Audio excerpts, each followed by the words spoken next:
Estamos de volta e, gente, hoje uma companheira para me ajudar a apresentar o programa aqui. Essa é a Rosa, a nossa convidada. Tudo bom hoje? Olha, ela tá aqui feliz da vida e ela vai conversar com a gente, ou melhor, ela vai fazer parte da nossa conversa hoje. A gente está recebendo a doutora Flávia Oliva aqui com a gente, que está com a Violeta. Essa Violeta, uma Spitz, tem 1 ano e meio, aquela é uma Chihuahua Rosa, tem 1 ano e meio. Doutora Flávia, muito obrigada pela presença mais uma vez. Eu que agradeço. Sempre uma delícia conversar sobre animais. Com certeza. E hoje a gente vai falar de uma pauta que é a questão da acessibilidade, né? Porque muitas vezes os animais ou nascem com alguma deficiência, ou ao longo da vida adquirem alguma demanda, né? Exato. Perdem a visão, amputam ali uma pata, e é preciso que a gente olhe para essas necessidades desse animal, não é? Exatamente. É o meu dia a dia. Como eu sou acupunturista, fisioterapeuta, então eu trabalho com muitos animais especiais, animais que são paralíticos, animais cadeirantes, alguns animais cegos. Como lidar com esses animais no dia a dia? Quais são os desafios, né?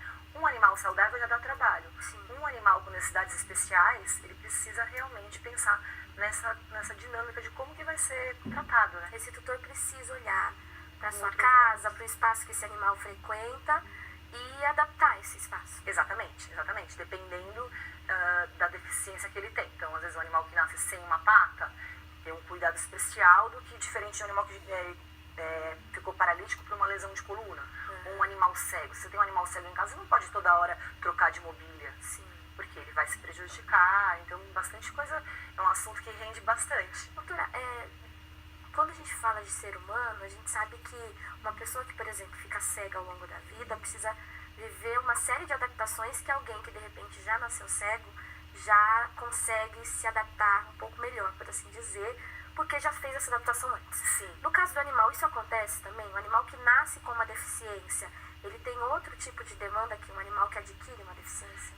Tudo mais ou menos comparando com um ser humano, né? Uhum. Se você já nasce, você tem um tempo de convívio com aquilo, de adaptação maior do que se você tem uma vida inteira, um cão uma vida inteira que ele não é, por exemplo, deficiente visual, e aí com 13 anos ele fica. Então vai ter todo um processo do que já ser uma deficiência congênita, ou seja, que já nasceu com um animal. Perfeito.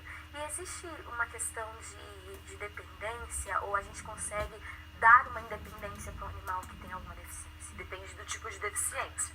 Então, um animal que tem problema visual, ok, você consegue dar uma independência para ele, você não mudando a mobília, né, de lugar, para ele não se bater, você consegue.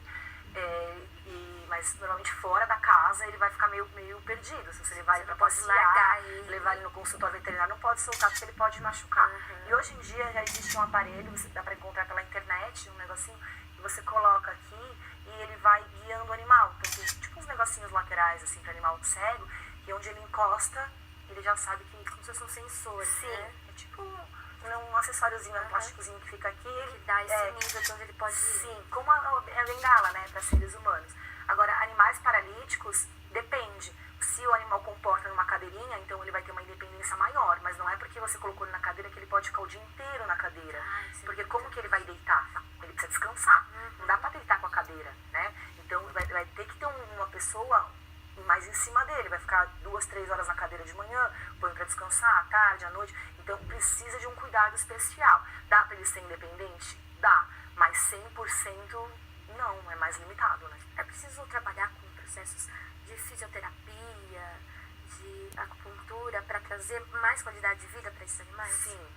Mesmo que o animal não volte a andar, o objetivo da acupuntura e da fisio realmente é fazer com que ele volte a andar. Uhum. Mas Às sempre vezes tem, não é possível, às vezes não é né? possível. E não é por isso que não vai mais tratar. E quanto mais ele ficar parado, pior vão ser as consequências, né? Porque o organismo foi feito para se movimentar.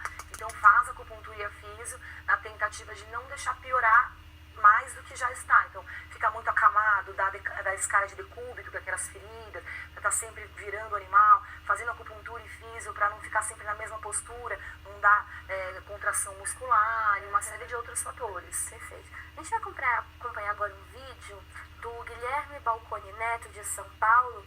Ele é o responsável, né, o tutor de um animal que passou por vários problemas, e ele vai compartilhar com a gente um pouquinho dessa história, para a gente entender, né, alguns desafios que os tutores desses animais podem enfrentar. Vamos acompanhar. Hoje eu vou contar a história para vocês desse guerreiro. O nome dele é Apolo, ele tem 3 aninhos E ele chegou aqui pra gente com 60 dias. Ele chegou, ele era um filhotinho. A gente levou ele pra passear. Saúde, menino. A gente levou ele pra passear. Ele foi descer do carro, ele pulou e se machucou. E a gente achou estranho, levou ele na veterinária. A veterinária diagnosticou ele com displasia congênita. E desde então foi uma luta pra gente. Ele já passou por 3 cirurgias, sendo que ele tem displasia nas patas traseiras.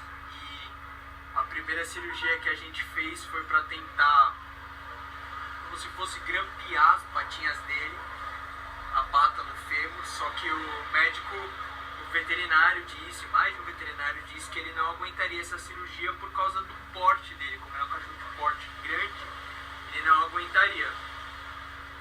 Mas mesmo assim a gente tentou essa cirurgia porque ia ser a menos prejudicial para ele. Fizemos a cirurgia e imediatamente já começamos a dar ração light para ele. E aí foi uma coisa que afetou bastante ele, porque ele não se adaptou à ração, então ele parou de se alimentar. Conforme ele parou de se alimentar, ele foi ficando fraco, não conseguiu se recuperar da primeira cirurgia. E aí, como ele não estava se recuperando, a gente logo em seguida, depois de 7 dias, já fez a segunda cirurgia nele, que foi a raspagem do fêmur. Ele não conseguia levantar, ele não conseguia andar. Para você ter noção, para ele levantar, tinha que pegar ele no colo, para ele poder fazer qualquer coisa. Ele tinha que ir sempre no colo. Eu acabei dormindo com ele todos os dias na sala, dormia eu e ele. E ele não se alimentava. E aí ele acabou ficando anêmico.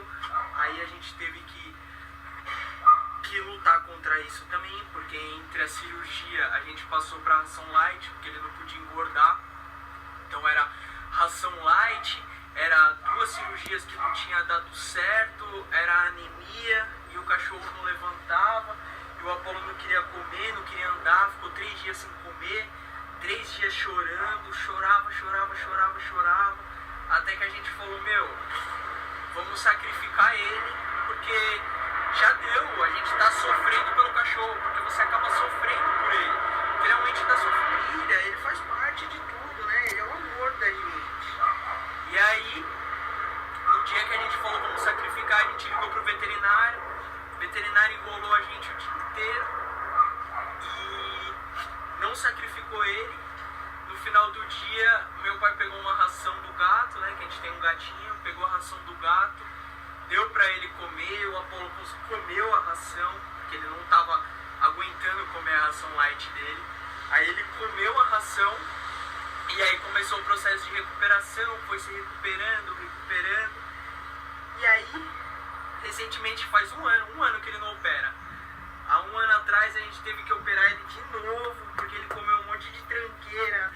E aí, a gente fazem 3 anos que a gente moldou a nossa vida em prol do Apolo, para ele ter uma vida melhor, para ele poder ser mais feliz. Porque esse cachorro aqui é guerreiro demais, ele já aguentou muita coisa, ele é muito bonzinho por tudo que ele já passou. E foi sempre assim, a nossa família, mas foi sempre eu e ele, a gente é muito unido. Ai, Guilherme, obrigada aí por compartilhar a sua história. A gente ouviu o Guilherme Balcone Neto, de São Paulo, falando dessa história com o Apolo. E, Flávio, eu acho que essa é a questão, né? A gente entender que a posse responsável tá a encarar todos os desafios. Exatamente. Né? A gente não abre mão de filho, a gente não abre mão de pai e de mãe, não pode abrir mão do animal, porque ao longo da trajetória dele ele enfrentou aí alguma dificuldade. Então a gente vê, né? A família toda se mobilizou, cuidou, porque você até me falava na hora que apareceu o raio-x, que é um problema muito grave. Muito grave, muito. Você vê que tem uma parte ali do raio-x que o osso do fêmur não está encaixado no quadril, está fora. Aquela parte que está fora já está encaixado ali naquela região do quadril que chama acetábulo, e a displasia é isso. É essa falta vamos colocar, de união ali entre o fêmur e o quadril. Então, assim, realmente, os meus clientes, né, tenho clientes, assim, que tem que largar o trabalho, tem que pedir demissão do trabalho porque o cachorro ficou paralítico, a pessoa mora sozinha, quem vai cuidar do cachorro, ela sai de manhã, volta à noite, o cachorro faz xixi e cocô no mesmo lugar, fica o dia inteiro sem comer, quem vai dar água, então tem muitas dificuldades. tem que colocar passadeira, tem no ambiente para o cachorro não escorregar, tem tudo, é exatamente isso que ele falou, tem todo um procedimento a ser feito. E não pode desistir do animal. Cada um tem o seu processo de evolução. Ah, tá doente, então manda matar, sacrificar? Não. Então, todo um processo, a família tem que se mobilizar. Realmente é um sofrimento, né? Não é fácil. E eu admiro muito as pessoas que têm cuidados com os pacientes, que é o meu dia a dia. E eu tenho muito a aprender com esses clientes, porque é resiliência, né? Sim, né? É verdade. O amor e a resiliência. Pensando ainda nesse processo, a interação com outros animais ajuda também, né, a esse animal que por vezes já tem uma certa dificuldade, ele conviver com outros animais pode ser benéfico?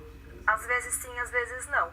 Porque um animal que tem uma deficiência, por exemplo, visual ou motora, se você pegar um outro cachorro, vai ficar atormentando ele o dia inteiro. Se ele não vai conseguir andar muito porque ele não enxerga, ou porque ele tem uma artrose, ou problema de coluna, ou uma displasia, ou é paralítico. Então precisa ponderar bem isso para não causar um problema ainda maior. E a presença no veterinário, seguindo as orientações, é o melhor jeito de identificar, inclusive, qual tratamento deve ser seguido e tudo mais. Exato, exatamente. É sempre bom fazer um raio-x de joelho, de coluna, de quadril. Principalmente que nem esse cachorro que apareceu agora com esse rapaz, contando a história. Essa raça tem predisposição para displasia coxofemoral.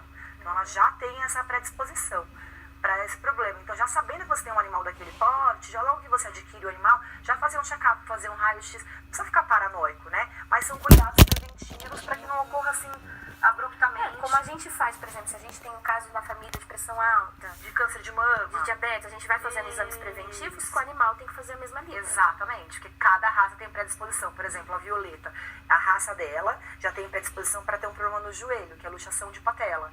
Ela tem agora 1 ano e meio, com 4 meses de idade eu já diagnostiquei que ela tem luxação de patela. Então eu cuido, eu faço fisioterapia nela, eu faço sessões de acupuntura nela em casa, para que isso não agrave, porque já é predisposição da raça. Sabendo disso, eu já me antecipei em fazer o raio-x para ver como que tá esse problema atualmente, né? Perfeito. Eu queria agradecer mais uma Eu vez, que doutora, agradeço. pela presença da senhora, pela presença da Violeta, Obrigada. da Rosa, que está aqui comigo. Seja sempre muito bem-vinda Obrigada. aqui. E é muito importante a gente falar desses Com assuntos. certeza, eu queria deixar um recado assim muito importante, seja lá o que seu animal tiver, sabe? Se ele tem uma pata a menos, se ele não tem as patas, se ele é cadeirante, o que ele tiver. O amor não precisa de ter as patas ou ser perfeito. O amor é puro, então nunca abandone o seu animal, sempre tenha uma esperança. E é isso, eu atendo em domicílio, eu vou deixar o meu recadinho, meu telefone é 11 9 4737 8427, atendo São Paulo, ABC, Guarulhos, tudo em domicílio, com acupuntura, físio, vacinação. É verdade. Obrigada. Gente, é isso. Eu que agradeço. A gente esteve conversando com a doutora Flávia, falando sobre acessibilidade de animais com algum tipo de deficiência. E é isso, né, gente? Nós somos muito diferentes, os animais também, né? Mas o amor é a linguagem universal que faz com que todos nós nos entendamos, inclusive com esses queridos que fazem tão bem a nós. A gente vai agora para o intervalo e daqui a pouquinho a gente já volta.